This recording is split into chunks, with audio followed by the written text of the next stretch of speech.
Zimbabwe as a nation will experience a new political phase, a new chapter into politics. Kurukuya chapkati.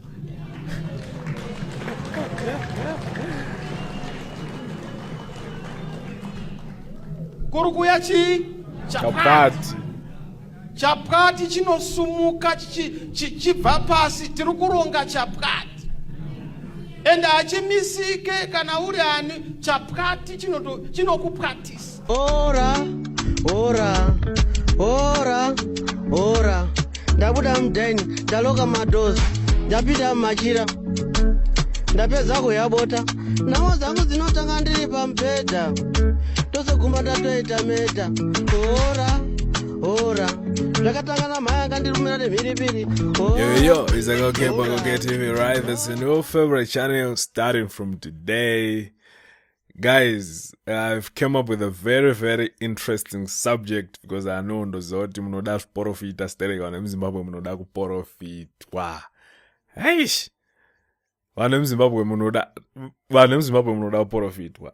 Makambenge muchishandirwa ndobva manzwanzi kushandirwa akuite ndobva manzwa yai kuma 1-on-1 ofuti kuma 1-on-1 kwacho kushandirwa kwapiwa zita rechirungu usingashandirwe nemunhu akarova gemenzi nembiya wakushandirwa nemunhu akarova suit obva usvikobva unobhadhariswa futi obva ubhadharwa hotewa. Come on guys, the way you love my prophecy guys is out of this world. So I know what you love in the gallery right now. Ndaina just profita for Zimbabwe because I know people want to know the 2026 kuchaitika chii, politics, whatever. Achazobva here nyika ichanaka here, this and that, blah blah.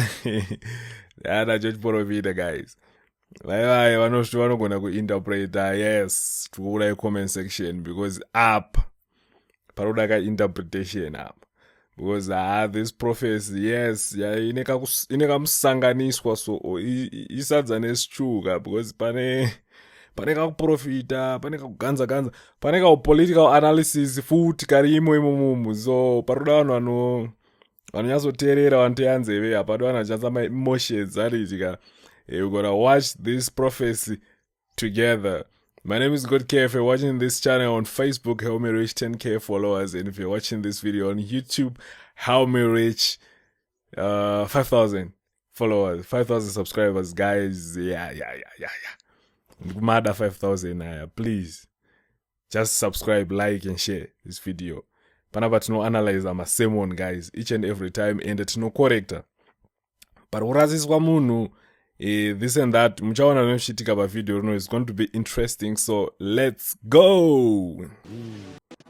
You may be seated, thank you.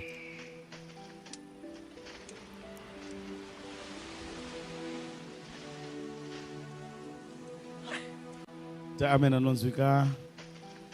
Shout a good amen. Kwa nacho wasudaira waneo. To the Lord. Wave your hand unto the Lord and shout God's intervention. God's intervention. And shout God's intervention. God's intervention. Thank you, Jesus. Yes. Amen. Those are the deeds of Christ. Muno tinoprofita. Okay. Tinoona. Itame anonzika. Tinoona. Onyora pasi. Shout a good amen. Okay guys, before we go any further, this is a red flag. Yatinofanira kutobva to explainer ipo panap. Anditika, you don't go on to say tinoona, tinoprofita. Anditika, without alright. Let me read the verse. Kuti munyasonzwisisa zvondautaura panapa. Verse yandakuverenga, it's 2 Peter 1 verse 21. Inotaura iyo kuti, for the prophecy came not in the old time by the will of men, but holy men of God spake as they were moved by the Holy Ghost. It used the term Holy Ghost. So that's 2 Peter 1 verse 21. Open that verse. I'm going to put on the screen right now. Guys, listen carefully. ukaona munhu achizvipa mbiri like this, then you have to know that we are dealing with a fake prophet. Mbiri nekukudzwa when we are prophesying zvinofanira kuenda zvese kuna Jesu. So let's get into the video. But ndakoti ndingotaura because iyo yato red flag iyoyo. This word I want to speak is progressive. If I say progressive, it means this is not the first time I'm speaking this prophecy. Hallelujah.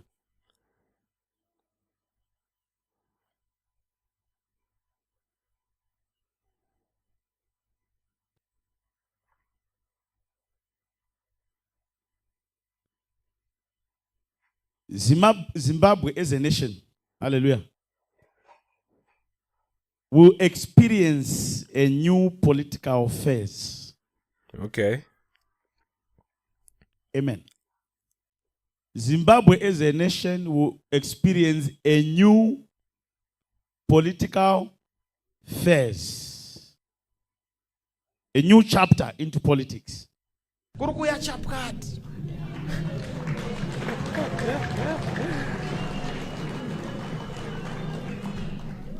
Kurukuya Chapati. Chapkati chinosumuka chibva pasi, tiri kuronga chapkati. Ende achimisike kana uri ani chapkati chinokupwatisa.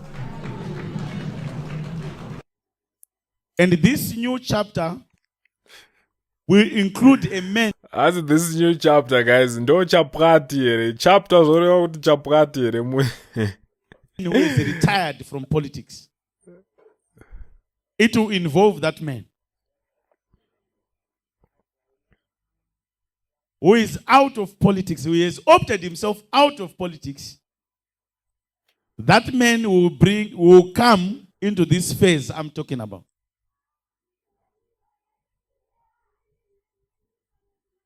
When he comes back into political space, I see people sitting on a table and an invitation is given to that person. That man who is currently out of politics will be given an invitation to come on the table. I see him accepting that invitation to form a union.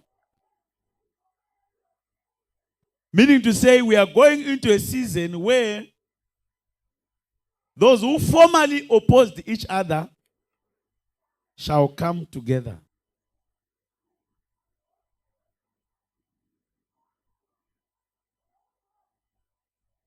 It's a Zukurara and a blue guys. They will come together. Now I'm hearing voices, many people. Some are saying, you deceived us. Why are you accepting this invitation? You were not supposed to accept this invitation. So it means you were planning this all along. So accusation. So mixed feelings. Shout mixed feelings. Shout mixed feelings. Don't say I have not spoken the future of this nation. Thus says the Lord. Guys, thus says the Lord. So first thing I just want to say,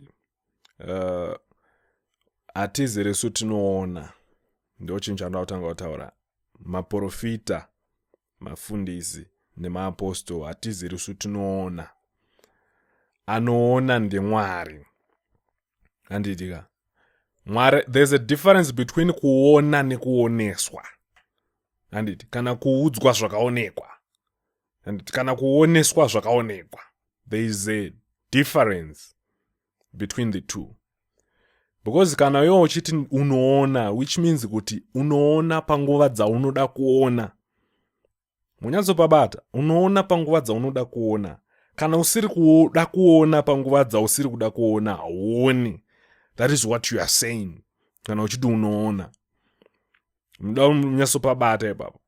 Then kana tichitaura kuti Mwari ndiye anoona kana ndiye anokuonesa, we are simply saying kuti kana uri bofu, when you don't have the sight, Mwari anotongokuonesa whether you want kuona kwachona ikoko or hausi kuda kuona.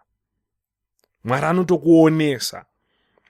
That is why you find out that John was blind, but he wrote a book called The Revelations because Mwari vakamuonesa. Though anga story na maziso epanyama ari physical, but God chose kuti iwewe ona. Whether he liked it or he didn't like it, akaona. So one thing, ndo imwe language inofana kukuratidza the person you are dealing with, as long as iye ari kuzvitutumadza kuzvipambiri, because right now handitika papiwa chiporofita handiti mbiri yaenda kunani apa. Whatever that has been going on by this video, guys, zvapambiri kuna Jesu here or zvapambiri kune munhu azviti iye anoona. So people will be blind. Why? Because they are focused on the prophecy. They are focused on the state ye truth ye prophecy. Prophecy ikava true oro ikaitika, it doesn't mean kuti yabva kuna Mwari. No. And chinonzi chiporofita ishoko rinobva kuna Mwari. Anditi muri kupaona. Chiporofita hakuzi kutaura zvinhu zviri mufuture ka or zviri mupast or zviri papresent. Chiporofita is just kungotaura zvinhu zviri kubva kuna Mwari. Mwari zvaari kungotaura ndo chinonzi chiporofita. Saka if people are given the prophets, they don't bother to ask kuti chiri kumbobvawo kunani chiporofita ichi, because as long as something is coming from the devil, it's not a prophecy.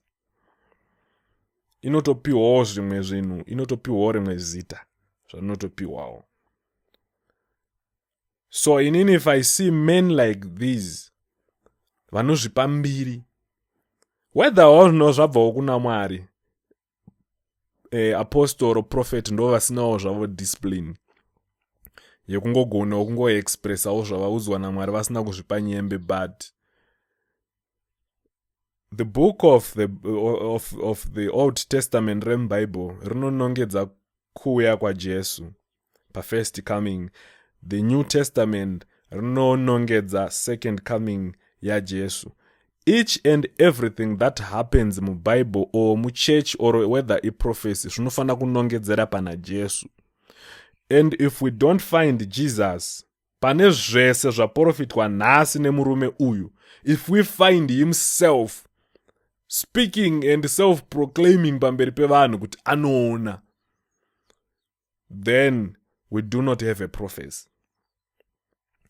Alright, tichipinda mu prophecy machona, I think aruda kuzama kutaura kuti, Chamisa ari kudzoka mu political space and achagona kuzobatana kumberi uko na Chiwenga, because truly speaking na ED apa, there is no way ED is going to invite Chamisa. ED anga to invite vana Chivayo na Tagwirei, not Chamisa. It's impossible. So 2026, I'm not even seeing any possibility of whatever he's saying. The reason why there is a prophecy, the video ya Chamisa is because this guy saw this video ya Chamisa, it will circulate. Yekuti Chamisa is planning to come back in politics. And he have decided kurova nechikaunta. Kuti pane munhu angambo teaser politics now akudzoka. Iyo video yandaisa yechapwati. For today, I am done with you. I just don't know kuti muchiri kuda zvekuprofitwa here more, because guys, if you are a true Zimbabwean, unofana kunge waneta nechiprofita. Because zvinhu zvakatanga kunana 2005, 6, 7, vanhu vachingoti prophecy for ZIM, prophecy nizi, hapana chiri kumbofulfilliwa. Hapana. So for today, I am done with you. I'll see you on the next video, guys. We will keep talking about these prophets, guys. And vanhu venyu ava vanokuitisai for real. Vanokuitisai, and the reason why he's prophesying arida kuti muchechi make muzaro. Ndozvaari kuda. Ndosaka ari kuti tinoprofita tinoona. Why? Because anoziva kuti vanhu vanoda kuonerwa life yavo, vanoda kuprofitwa. Ndosaka mbiri nekukudzwa zvisina ndau naJesu, because he is after something. And if you check and if you follow right now this guy by YouTube, you realize kuti arongosenda tuma prophecies chete. Ndotwa arongoposta. ZIM prophecy. It's done when someone is looking for fame. Arutsvaga mbiri adaisa chechi yake pa map. So we're done for today, guys. I will see you on the next video. Peace.